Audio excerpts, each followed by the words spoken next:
Hola a todos, los saluda el ingeniero Braulio Bustos. En esta ocasión vamos a revisar el tema de las capacidades del proceso. Las capacidades del proceso normalmente hay que recordar son usadas para, digamos, ver cómo es la habilidad de la empresa de fabricar productos o proveer servicios que puedan satisfacer lo que el cliente ha definido, digamos, como una especificación determinada. Es decir, tenemos, por ejemplo, un fabricante que requiere, por ejemplo, que el ancho de un producto X esté entre unos valores que puede ser, digamos, 30 y 50 centímetros. Entonces, un análisis de esta capacidad nos va a permitir conocer cómo es que este proceso de fabricación satisface realmente las especificaciones del cliente y además nos ofrece una visión sobre, digamos, cómo podríamos mejorar este proceso. Tenemos el conjunto de datos cable que está dentro de los archivos de ejemplo del programa Minitab cargado ya, y en esta ocasión pues vamos a verificar cómo podemos trabajar la capacidad del proceso. Para esto simplemente nos vamos al menú de estadísticas, herramientas de calidad, y aquí en herramientas de calidad buscamos la opción análisis de la capacidad, Six Pack Capability. Elegimos en este caso la opción normal. Y aquí pues vamos a indicarle en columna individual evidentemente el diámetro. En este caso esta data representa una serie de digamos muestras donde se ha medido justamente el diámetro de un cable. En tamaño del subgrupo vamos a ingresar el valor 5, iremos explicando luego por qué. Tenemos que la especificación inferior, en este caso va a ser 0.60, como decía hace un rato, el cliente es el que nos va a indicar cuáles son las especificaciones entre las cuales puede moverse el proceso, en este caso el diámetro del cable. Y dentro de especificación inferior vamos a ingresar digamos 0.70, ¿no? Entonces también tenemos que trabajar aquí el tema de opciones, ¿no? Y en opciones pues vamos a darle un valor, es decir, un objetivo, ¿no? En este caso el objetivo va a ser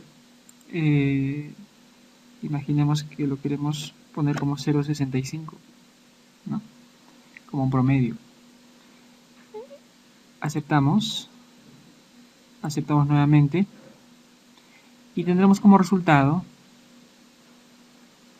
justamente una ventana emergente donde podemos notar lo siguiente, es decir, tenemos primeramente unas cartas de control, voy a maximizar por aquí, estamos observando las cartas de control para la media de la muestra. Aquí tenemos el límite de control superior en 0.57, el límite de control inferior 0.52. Podemos notar que ninguno de los puntos se sale del proceso.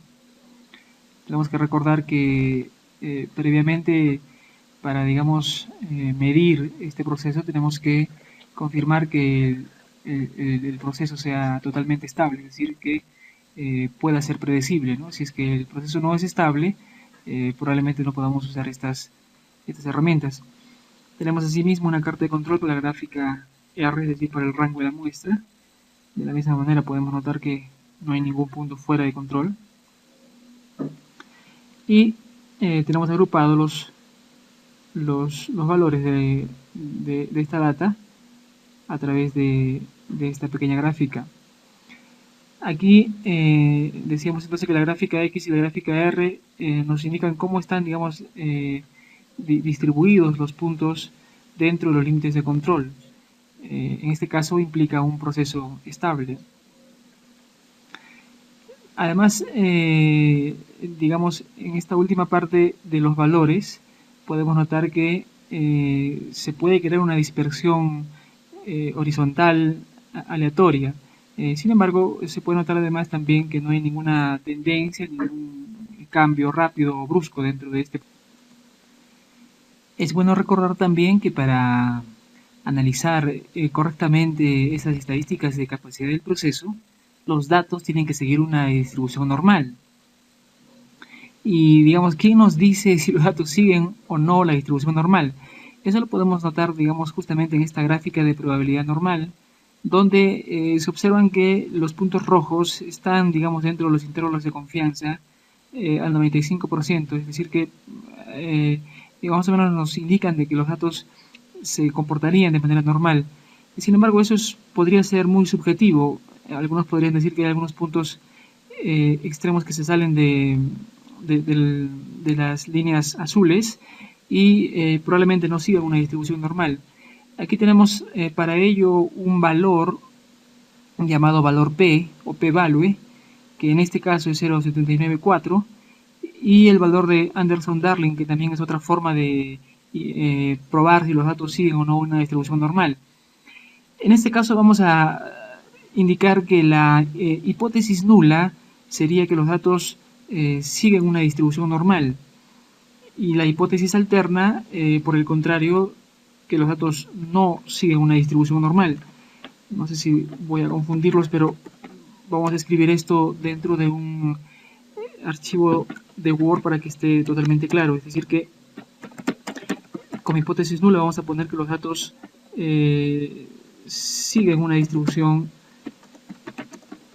normal, y la hipótesis alterna es lo contrario, es decir que los datos más bien no siguen una distribución normal. En general, nosotros tenemos una forma de evaluar cuando el valor P es menor que alfa, el valor P del cual hablamos, el P-value, ¿sí? P-value, que en este caso el programa lo genera automáticamente. Cualquier programa realmente estadístico genera este valor. Entonces, cuando ese valor es menor que alfa, entonces tenemos como decisión que rechazar la hipótesis nula.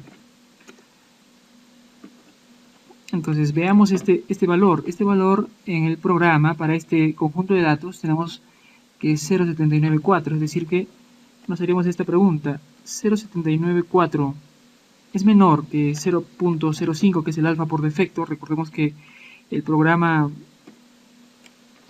genera automáticamente un intervalo de confianza del 95%, es decir que 1 menos alfa es 95% y alfa es el 5%. Entonces 0,794 es menor que 0,05, no, solo cuando es menor se rechaza la hipótesis nula. Entonces en este caso vamos a decidir que no se rechaza la hipótesis nula, o se acepta la hipótesis nula. La hipótesis nula nos decía que los datos siguen una distribución normal. Por lo tanto, nuestra conclusión sería de que los datos efectivamente siguen una distribución normal. Esto es con el valor P. A pesar de que, como ya dijimos antes, los puntos rojos nos indicaban de que, digamos, tienen un comportamiento dentro de los límites de control, tienen un comportamiento normal justamente. Sin embargo, revisemos aquí el histograma de capacidad. Recordemos que nos hemos ingresado unas especificaciones, unos límites inferiores, que en este caso era 0,60, y unos límites superiores, que era 0,70, que están por aquí.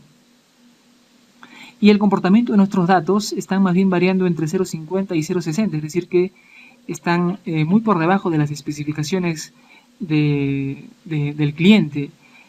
Eso lo podemos notar también aquí abajo, dentro de los datos, y en el aspecto general están, digamos, en estos intervalos se puede notar dentro de lo que se espera. Sin embargo, las especificaciones están muy por encima de lo que tenemos como resultado. Sin embargo, aquí mismo podemos notar una vez más, repito, cómo está el comportamiento de los datos y cómo son las especificaciones que nosotros habíamos solicitado, ¿no? Además de que hay un valor también que nos va a permitir, digamos, entender cómo va la capacidad del proceso. En este caso, el índice de PPK está en menos 0,92.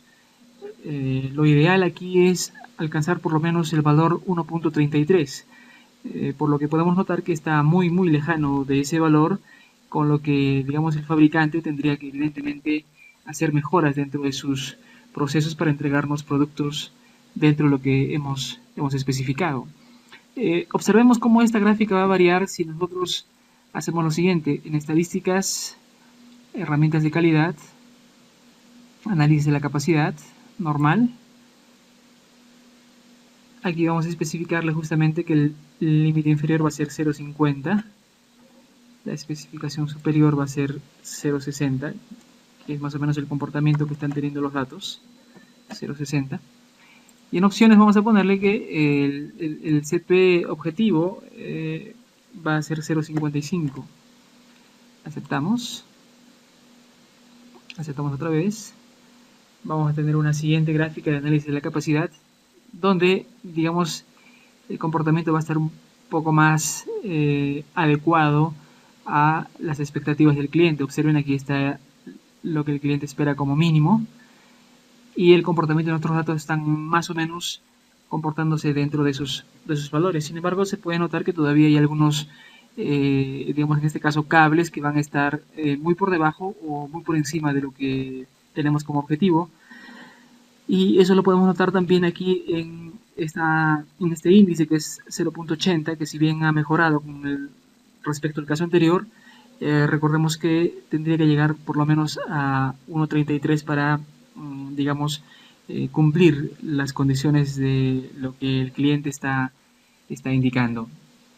Muy bien, entonces de esta manera hemos revisado la capacidad del proceso, recordando que esta capacidad justamente tiene que medirse de manera constante, se tiene que analizar de manera permanente, y básicamente ese análisis nos va a permitir responder algunas preguntas, como por ejemplo, ¿cumple el proceso las especificaciones del cliente?